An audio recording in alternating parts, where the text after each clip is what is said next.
Senhor presidente do trabalho desta sessão, nobre deputado Sadi Noel, senhoras deputadas presentes, senhores deputados presentes, funcionários, imprensa, companheiros e companheiras que ocupam as dependências da galeria, aqueles que nos assistem pela TV Relege e aqueles que nos acompanham pelas redes sociais. Eu vou abordar, aproveitando inclusive a presença de servidores da Controladoria Geral do Estado do Rio de Janeiro, para mostrar a importância do controle e da fiscalização de forma efetiva daquilo que é feito com os recursos adquiridos através das receitas exatamente pelo Estado do Rio de Janeiro.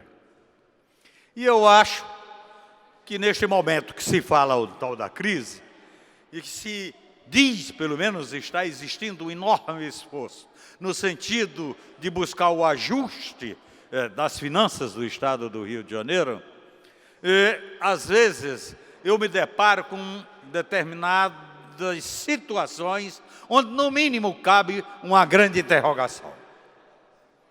Nós sabemos perfeitamente que o déficit deste ano anunciado em torno de 20 bilhões de reais. É bastante dinheiro. Como que a gente pode tentar superar, minorar ou até chegar no final do ano com as coisas realizadas, a gente ter realmente eliminado este déficit? Mas as soluções, pelo menos apresentadas, deixam algumas dúvidas em termos de eficácia do que está se propondo. Por exemplo, nós sabemos que o Estado tem uma dívida ativa da ordem de 66 bilhões de reais. Ora, se fizermos realmente uma ação voltada para fazer a cobrança como deve ser feita, mais ou menos em torno de 158 mil ações. Eu falo este número porque o Tribunal de Justiça fez uma proposta, tanto ao governo do Estado do Rio de Janeiro, inclusive à Prefeitura também, de se fazer uma equipe, fazer um mutirão, trabalhar essas 158 mil ações e, com isso daí, tentar arranjar algum dinheiro, tanto do Estado e a Prefeitura. O Estado não aceitou participar deste mutirão. A Prefeitura aceitou. E sabe o que foi que rendeu para a Prefeitura? 1,7 bilhão de reais. Então o Estado poderia ter obtido um valor muito maior na medida que o mutirão tivesse funcionado e realmente não estaríamos, por exemplo, hoje na penúria em que se está. Então, o que o Estado resolveu? Rejeitou a proposta apresentada pelo Tribunal de Justiça e simplesmente resolveu criar uma empresa com essa finalidade. Só que essa empresa até hoje não saiu do papel. Essa empresa, inclusive, ela veio aqui para casa, a gente achava que isso não ia dar em nada, a nossa bancada foi a única bancada a votar contra, mas de qualquer maneira foi aprovado, mas acabou.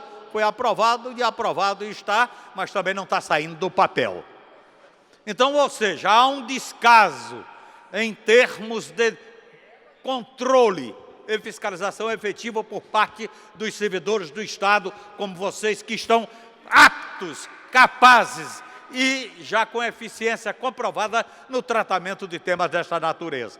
Então, nada disso, pelo menos a gente está vendo, no lugar de vocês estarem sendo prestigiados, no lugar de estar sendo dado apoio, estímulo para vocês, o que se vê é exatamente o contrário, conforme o modo como está sendo tratado os servidores do Estado do Rio de Janeiro.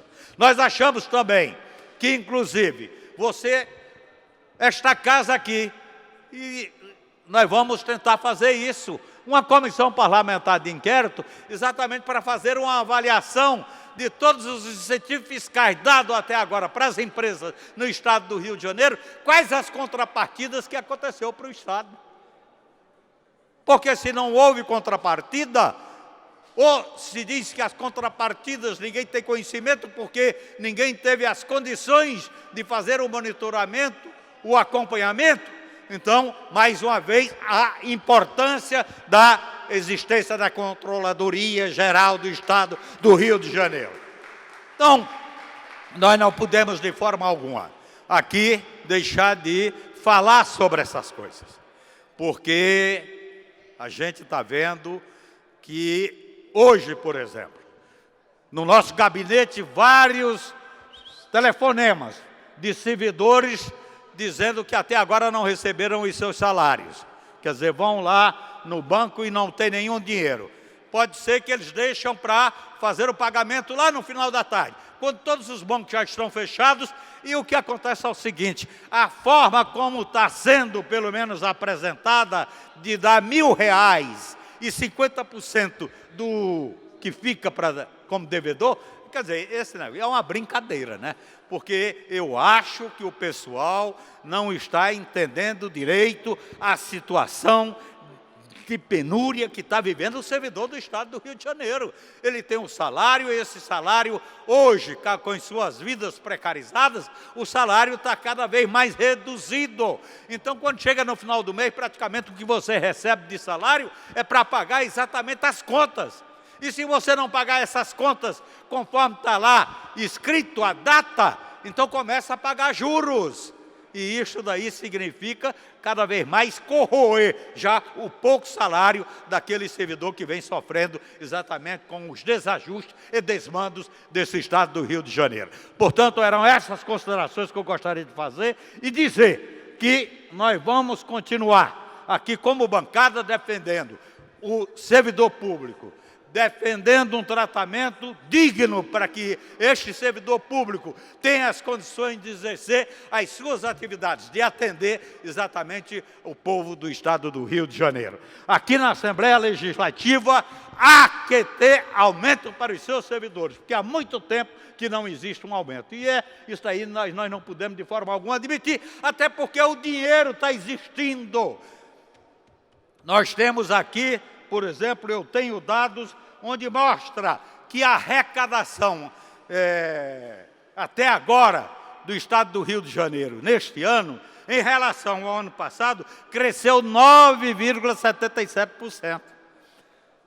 É claro que tem aqui a questão da inflação, 9,32%, mas 9,77% e 9,32% significa que teve um aumento na arrecadação de 0,45%. Então, não é que há queda na arrecadação. Dizer também que a coisa depende de queda do preço do barril do petróleo, o preço do barril do petróleo também está subindo. Está subindo. Então, dinheiro existe. O que está se fazendo com esse dinheiro é que nós queremos saber. E a Controladoria Geral do Estado do Rio de Janeiro pode nos dar essa resposta da mesma maneira que a gente está exigindo. Eram essas considerações que eu gostaria de fazer. Um abraço para todos vocês.